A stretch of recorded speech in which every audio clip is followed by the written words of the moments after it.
Hi guys, welcome back to my YouTube channel. आज हम एक बहुत ही चर्चित विषय पर बात करने वाले हैं। कुछ समय पहले आपने सुना होगा कि राहुल गांधी को मानहानि के केस में फंसा दिया गया। उन्होंने मोदी सरनेम पर टिप्पणी की थी, जिसकी वजह से सूरत कोर्ट से उनको सज़ा भी हुई थी। हालांकि उन्होंने हाथों हाथ जमानत भी ले ली थी, परंतु मानहानि एक्चुअल में होती क्या है? क्या आम लोगों की भी मानहानि जैसा कुछ केस किसी पर फाइल कर सकते हैं? तो आज हम समझेंगे कि आखिरकार ये मानहानि होती क्या है। तो साथियों, मानहानि जिसे अंग्रेजी में हम डिफामेशन कहते हैं, इसका मतलब है यानी कि आप किसी भी व्यक्ति की प्रतिष्ठा को नुकसान पहुंचा रहे हो, या फिर आप मानहानि का मतलब उसकी किसी भी प्रकार की छवि को लोगों के सामने धूमिल करने का प्रयास कर रहे हो, या उसको किसी भी तरह से क्षति पहुंचा रहे हो जिससे उसकी प्रतिष्ठा को क्षति पहुंच रही है। तो इसके तहत ये एक कानूनी प्रक्रिया होती है जिसके तहत एक व्यक्ति या संस्था पर दूसरे व्यक्ति या संस्था की प्रतिष्ठा को नुकसान पहुंचाने का आरोप लगाया जाता है। दोस्तों, इसको बहुत ही सिंपल शब्दों में कह सकते हैं, यानी कि अगर कोई व्यक्ति आपकी सामाजिक प्रतिष्ठा को नुकसान पहुंचाता है या फिर आपकी छवि को ख़राब करता है सामाजिक रूप से, तो आप दूसरे व्यक्ति को जिसने ऐसा आपके साथ किया है, यानी जिसने आपकी मानहानि की है या आपकी प्रतिष्ठा को नुकसान पहुंचाया है, उस पर आप मानहानि यानी कि डिफामेशन का आरोप लगा सकते हो। मानहानि शब्द जो है इसको डिफामेशन भी बोलते हैं। इसका मतलब है किसी भी व्यक्ति की प्रतिष्ठा को नुकसान पहुंचाना।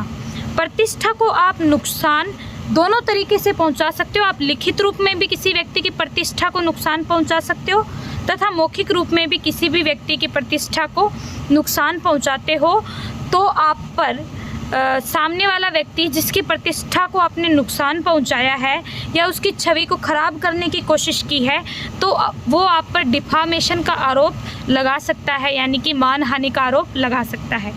तो देखिए दोस्तों, मानहानि दो प्रकार की होती है, यानी कि मानहानि 2 टाइप्स होते हैं इसके, जिसमें पहला टाइप होता है लिबेल। लिबेल का मीन्स होता है ये लिखित मानहानि होती है जो स्थायी रूप से की जाती है। जैसे कि आपने किसी के खिलाफ अखबार, इंटरनेट या फिर किसी भी तरह से, यानी कि आप अगर किसी भी व्यक्ति की अखबार पर गलत मानहानि करते हैं या कि उसके संदर्भ में कुछ गलत मैसेज दुनिया को देते हैं, या आपके कोई पोस्ट भी करते हैं, यानी कि आजकल आप जो फेसबुक, इंस्टाग्राम, बहुत सारे सोशल मीडिया प्लेटफॉर्म हैं, अगर उसमें आप व्यक्ति की पोस्ट भी करते हैं तो वो भी मानहानि के अंदर कंसीडर किया जाता है। तो इसमें आपका जो लिबेल की मानहानि होती है, इसमें आपकी लिखित होती है, यानी कि ये एक तरह से स्थायी भी होती है, यानी कि आपकी लिखकर कहीं बदनामी की गई है, आपके बारे में न्यूज़पेपर में कोई गलत खबर छपाई गई है, तो ये होता है। दूसरी होती है सलेंडर, जो आपकी मौखिक रूप से मानहानि की जाती है। अब मानहानि के कानूनी प्रावधान क्या हो सकते हैं उसके बारे में हम डिस्कस करेंगे कि मानहानि अगर आप किसी भी व्यक्ति की करते हो तो उसके लिए कानूनी प्रावधान क्या है। तो जो पुरानी हमारी भारतीय दंड संहिता यानी कि आईपीसी की धारा 499 और 500 में व्यक्ति की प्रतिष्ठा की सुरक्षा के प्रावधान है, यानी कि आप किसी भी व्यक्ति की प्रतिष्ठा को नुकसान पहुंचाते हो तो उसकी सुरक्षा के प्रावधान 499 में है। आईपीसी की धारा 499 के अनुसार किसी के बारे में झूठी अफवाहें फैलाना, टिप्पणी करना या उसके मान सम्मान के खिलाफ कुछ भी छपवाना मानहानि माना जाता है।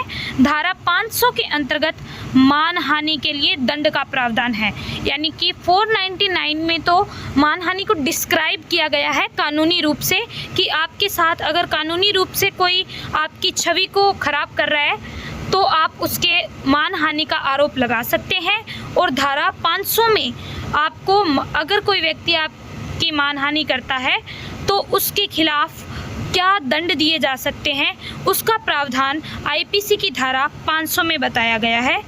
मानहानि के अंदर आप अगर आप पे झूठा केस हो गया है और प्रूव हो गया है कि वो केस झूठा था, तो आप उसको भी मानहानि के अंदर कंसिडर कर सकते हो। Thank you very much.